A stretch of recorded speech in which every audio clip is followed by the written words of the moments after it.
News headlines 9th June 2021.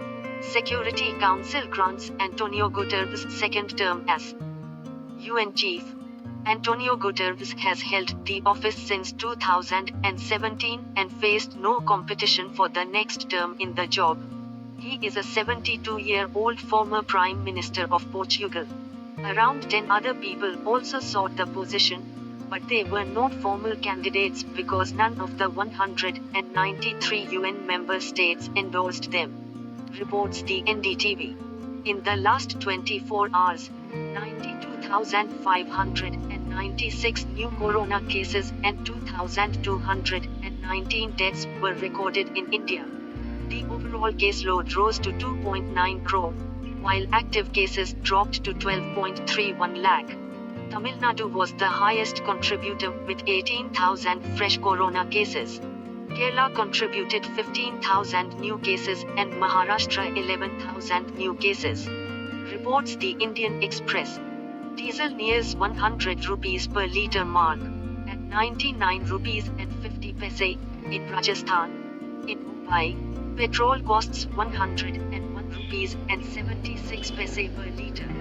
Fuel prices have been on the rise since the past month, May 4th, after oil marketing companies, OMCs, resumed their price revisions. The prices were hiked 16 times in May and 5 times so far in June month. The price of petrol has crossed the rupees 100 per litre mark in 6 states and union territories: Rajasthan, Madhya Pradesh, Maharashtra, Andhra Pradesh, Telangana and Ladakh. Bhopal became the first state capital last month to have petrol hit the 3-figure mark, followed by Jaipur and Mumbai. Petrol and diesel rates are at the highest in the country in Sri Ganganagar district of Rajasthan, where petrol comes for 106 rupees and 64 paise a litre, while diesel neared the 3-figure mark at 99 rupees and 50 paise per litre. The Indian oil data showed. In India, the fuel prices differ from state to state depending on the local taxation, VAT, and freight charges. Apart from this, the central government charges an excise duty on auto fuels. The central and state taxes make up for 60% of the retail selling price of petrol and over 54% of diesel. Centre levies 32 rupees and 90 paise per litre of excise duty on petrol and 31 rupees and 80 paise a litre on diesel. OMCs revise rates of petrol and diesel daily based on the average price of benchmark fuel in the international market in the preceding 15 days, and foreign exchange rates. Reports the Indian Express. IISc Bangalore remains the world's top research university, maintaining a perfect score of 100/100. Apart from IIT Bombay, IIT Delhi and Indian Institute of Science, IISc, in Bangalore, no other Indian institution has been able to break into the top 200 since 2017, according to the latest edition of the Kweli-Simons QS World University Rankings, WUR. 22 Indian universities are featured among the top 1000 this time.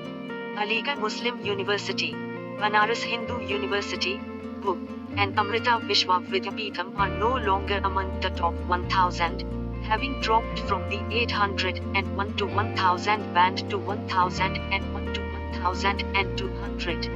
Globally, MIT is the top university for the 10th consecutive year. The University of Oxford has risen to second rank for the first time since 2006, while Stanford University and the University of Cambridge share third spot. Singapore's National University of Singapore and Nanyang Technological University, and China's Tsinghua University and Peking University, are the only Asian universities in the global top 20.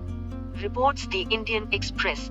The indigenously developed COVID-19 DRDO drug 2-deoxy-D-glucose, 2DG, has steep price tag of 990 rupees a sachet. The drug was developed by scientists at the Institute of Nuclear Medicine and Allied Sciences, INMAS, a DRDO lab, and is being commercialized by pharma major Dr. Reddy's Laboratories. Reports the Times of India. South African woman, Gosiam Tamra Sitol, 37, claims she gave birth to 10 babies at once, breaking world record. She is now in the Guinness World Book of Records, reports the NDTV. Jiteen Prasada, 47-year-old leader, who was the Congress's top prime face in UP, exits Congress and joins the Bharatiya Janata Party, BJP. Former Union Minister Jiteen Prasada, once part of Rahul Gandhi's inner circle, crossed over to the BJP today in a huge blow to the Congress ahead of the Uttar Pradesh election next year. Mr. Prasada is the second high-profile former Rahul Gandhi aide to defect to the BJP after Jyotiraditya Scindia left last year. The former Lok Sabha MP from Dholhara in Uttar Pradesh was one of the Congress's top leaders in India's most politically vital state, and is a big loss ahead of elections due in less than a year. Jiteen Prasada went on to become a minister twice in the Manmohan Singh-led Congress government and was considered one of Rahul Gandhi's confidants at one point.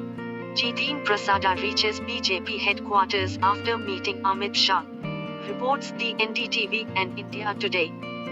Monsoon reaches Mumbai a day ahead of schedule, with heavy rainfall leading to flooded roads and closed subways. Traffic and daily life was affected in many parts of the city, as were local bus and train services. Waterlogging has been reported from several low-lying areas in Mumbai, including the Gandhi Market area of King Circle.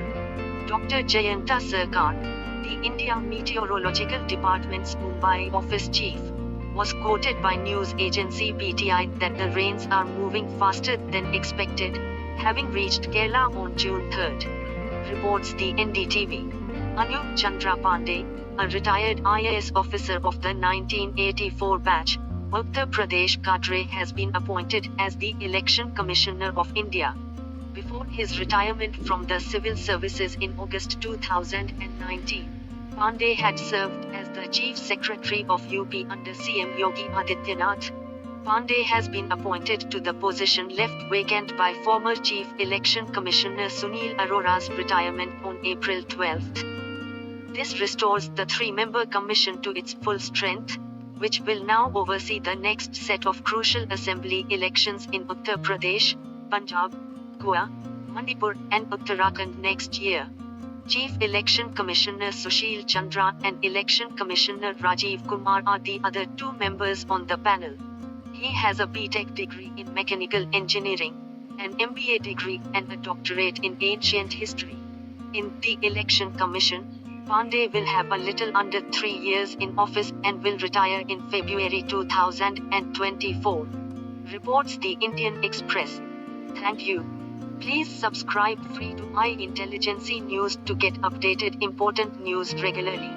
Also, like and share if you find our videos really useful and informative.